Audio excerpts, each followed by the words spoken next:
Hello and thanks for checking out TheChartGuys.com. We're proud to be one of the most successful technical analysis communities online, teaching you the skills to become a more confident, effective, and informed trader. Join our community of hundreds of analysts worldwide working together to learn the charts, generate profit, and achieve financial independence. For access to daily live chart analysis and market coverage, a thriving chat community, along with dozens of hours of exclusive educational materials. We look forward to seeing you. Let's check out some charts. Hey everyone, checking in on the Canadian MJ space. We're going to look at a couple of US MJ names as well. Just put out a SPY video and I got in my flow and I put a lot of good information there that can be applied to any sector, any chart, any analysis. So I suggest checking that video out. So we're going to look at CGC. We'll start on the weekly time frames and we'll zoom in. At this point, we have a bullish reversal candlestick on the weekly time frame, and I can look and see that anything under 35.18 is just a lower high for CGC on the weekly time frame. So we're nowhere near a weekly trend change. We're going to have to bounce, set a lower high, then a higher low, and a higher high. So just knowing that in itself, I can say that pretty much best case scenario for the bulls, a weekly trend change is not going to be confirmed for about a month at the earliest. That doesn't mean we're not going to see upside for a month. That just means that in order to get the signals for the trend change on the weekly, it's going to take a bit of time. So zooming into the daily time frame, this is still a bear flag at this point. And again, I keep saying it in these videos where the burden of proof is on the bulls. And the reason is obviously that we're in a clear downtrend and have been for a long time. So if we're in a bear flag pattern and the burden of proof is on the bulls, they better start proving to us that this is not a bear flag. They have to see a solid green day. And we're not seeing solid green days. You know, we're seeing little green days, and tax loss selling is done for the year now. A lot of people think that that means people are going to stop selling Canadian MJ names. I personally am of the school of thought that it is still completely dependent on the S&P 500, and if the S&P 500 rolls over to lower lows, the Canadian MJ is certainly going to be heading down to lower lows as well. So it all depends on the overall market and sentiment in the overall market, in my opinion. So continuing to always watch what SPY is doing and oil and all these macroeconomic factors in this little sector. But it's a daily bear flag at this point, and we need to see the bulls make their way up to 29 and beyond to try and negate this possible bear flag. The first clear signal that the bear flag is going to follow through will be if we lose the hourly uptrend. At this point, 26.19 is our last hourly higher low. The bulls have a lot of space to work with to form another hourly higher low. Even if we do consolidate Monday morning, we should still keep that hourly uptrend at least through Monday. So a loss of the hourly uptrend without any more continuation up above 29 is going to say to me that we are very likely going to form a daily bear flag and head down to test our lows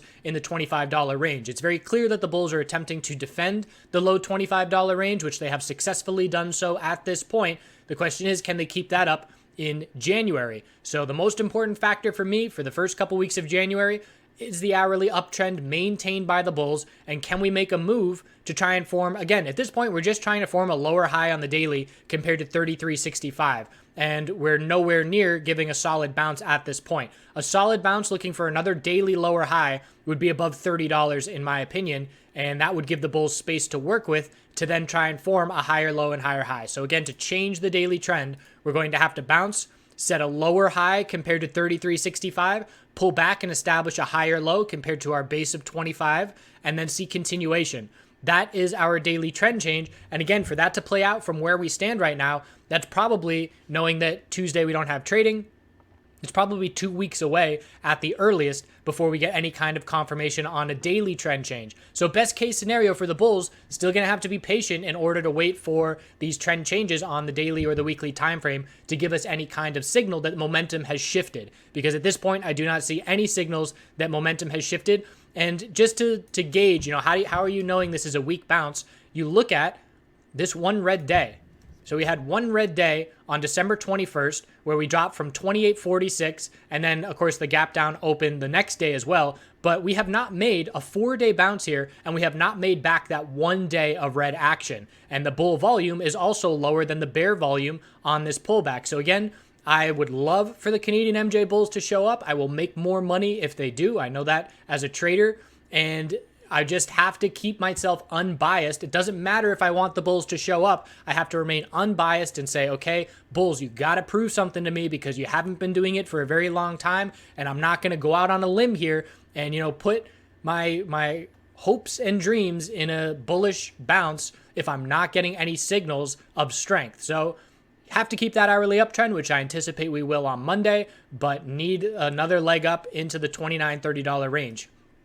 ACB on the weekly, anything under 623 is just a lower high. Bullish reversal candlestick here as well. Again, volume not really giving us much information because of the holiday week that we had, but we zoom into the daily time frame. This is a bit more convincing of a bounce. So still a possibility of a bear flag, but solid close the past 2 days. Nice little uptick in bull volume. And again, just looking at the percentage of where we stand, visually, it looks like we made a significantly bigger bounce than CGC. Let's just confirm that. About a 16% bounce from the low to the high of Friday. And here on CGC, about 11%. So that's a big difference. That's almost a 45% bigger bounce if you look at ACB comparative to the bounce that CGC got. So on ACB, anything under 623 or let's call it 601. I'll call that my last lower high on the daily. Anything under 601 is a lower high. Same thing that I just said on CGC. We're likely going to set a lower high compared to that level.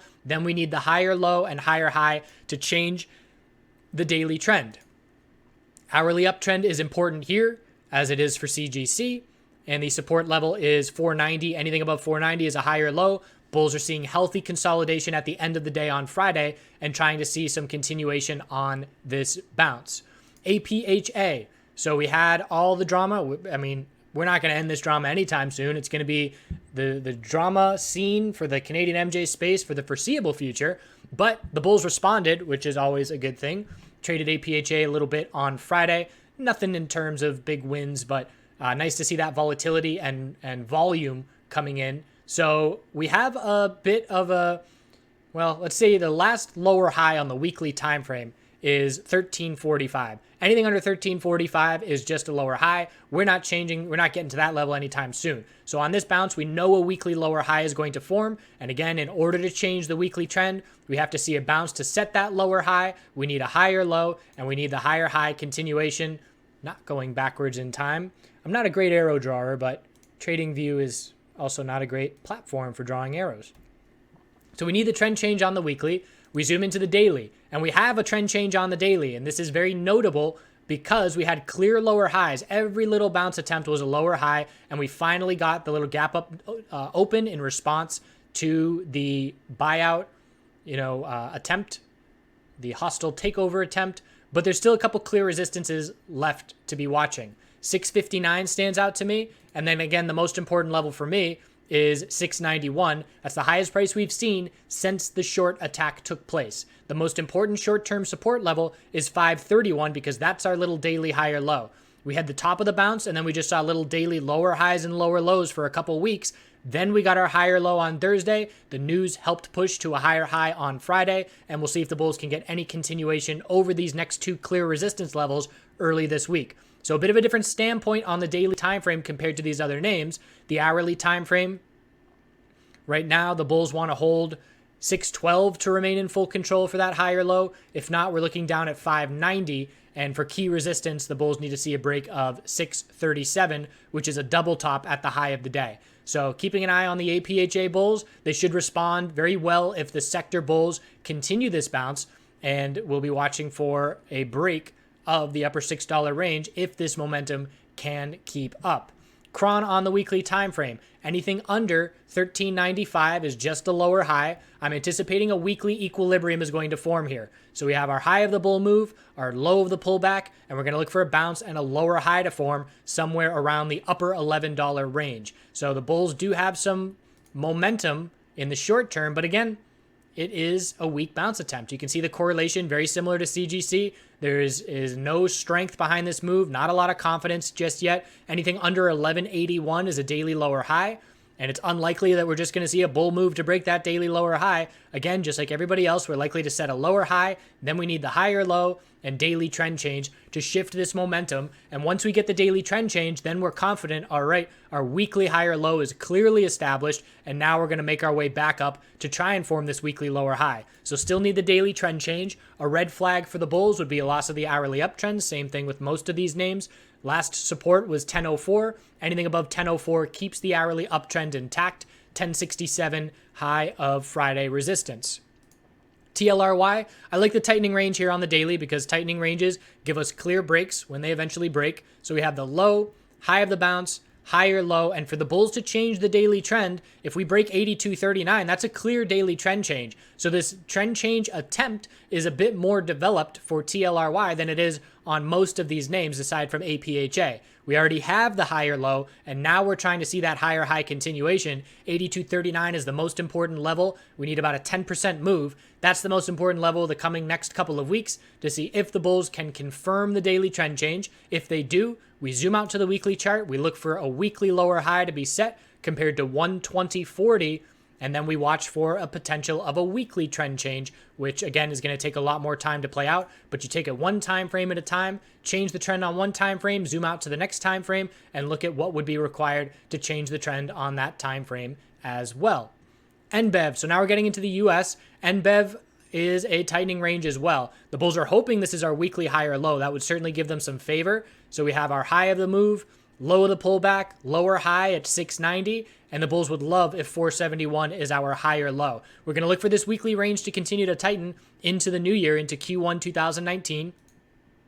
Daily chart, similar to CGC, not a very strong bounce at this point. We had one bear day back earlier in the week, and we have 3 bounce days, still unable to get above the high of that one bear day. So again, 3 days of bounce with very little progress compared to the pullback. Anything under 685 is just a daily lower high. We're not going to change this daily trend anytime soon. So we're watching for, can the bulls break this daily inside bar bullish and make it a little bit more favorable and give themselves more space to try and change the daily trend? Or do we lose the hourly uptrend of support, which right now the most important level for me is 502. If we lose 502 support, the odds that we drop down to lower lows on the daily will increase pretty significantly. KSHB, nice follow through on its bounce as well. Anything under $6 is a lower high. $6 is the most important resistance level for me. And if we want to change this trend on the weekly time frame for KSHB, we're likely going to set a lower high compared to $6. Then we need the higher low and a bull break to a higher high and get over $6. So the daily time frame for KSHB, anything under $5.99 is a lower high. Some solid bull volume there, but at this point, if not in a trade, I would be looking for a lower high on the daily and for the bears to take back short-term control once we do top out. Hourly support is a ways away down at 477. Anything above 477 will keep the hourly uptrend intact. And once we lose the hourly uptrend, that's the indication that the daily lower high has been set on this bounce. MedMen, MMNFF, closer to a weekly trend change than most individual names. And the reason for that is we have our low of the pullback, our high of the bounce.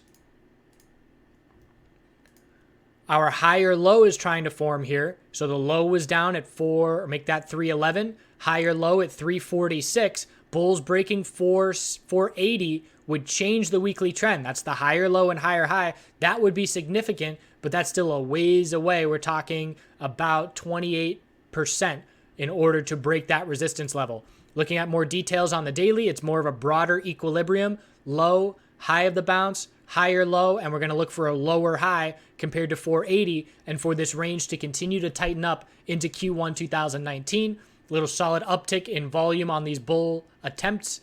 And if we lose the support level down here at 346, certainly a red flag, but keep an eye on this tightening pattern and watch for a break of the tightening daily range sometime in January. So that's where we stand on all these names. Short term, have to see more follow through on some of these names. APHA definitely has my attention because it's a little bit more developed on its bounce thanks to that news, which is only adding more drama fuel to the fire in terms of what's going on behind the scenes, who's behind this, hostile takeover bid offer.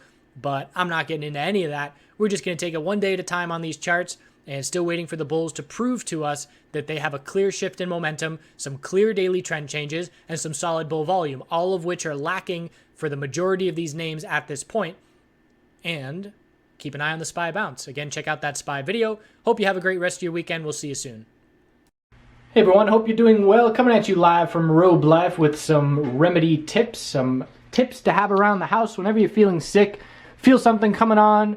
Go to the tinctures, and you can find these online, but ideally support someone local who makes these. This is actually from a woman in West Virginia that I stayed with maybe, oh man, 8 years ago when I was woofing and traveling around the country, and reached out to her and bought a whole bunch of her products to support her. But I do these things, you just put them into some water. If I feel cold coming on, I'll do elderberry, that kick-ass immune, some echinacea, throw that all into some water. I'll eat some raw garlic, get some raw ginger going, and every day, just some mushroom regiment, chaga, maitake, turkey tail, putting those into some water, and then things like nettle leaf and chamomile if I'm trying to sleep.